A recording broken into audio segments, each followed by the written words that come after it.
Oscar জয়ী সঙ্গীত পরিচালক এ.আর রহমান তার ২৯ বছরের দাম্পত্য জীবনের ইতি টানার ঘোষণার পর থেকেই সোশ্যাল মিডিয়ায় তীব্র আলোচনা ও গুজব শুরু হয়।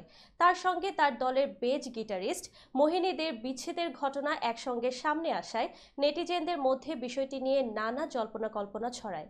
এই পরিস্থিতিতে রহমান তার লিগ্যাল টিমের মাধ্যমে সোশ্যাল মিডিয়ায় ভিত্তিহীন গুজবের বিরুদ্ধে আইনি পদক্ষেপ নেওয়ার হুঁশিয়ারি দিয়েছেন।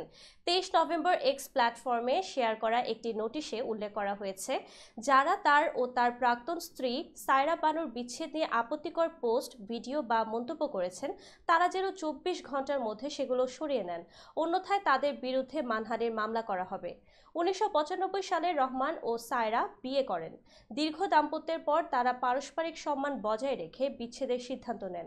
সায়রার আইনজীবী জানিয়েছেন, তাদের এই সিদ্ধান্ত সম্পূর্ণ ব্যক্তিগত এবং মোহিনীর বিচ্ছেদের সঙ্গে কোনো সম্পর্ক নেই।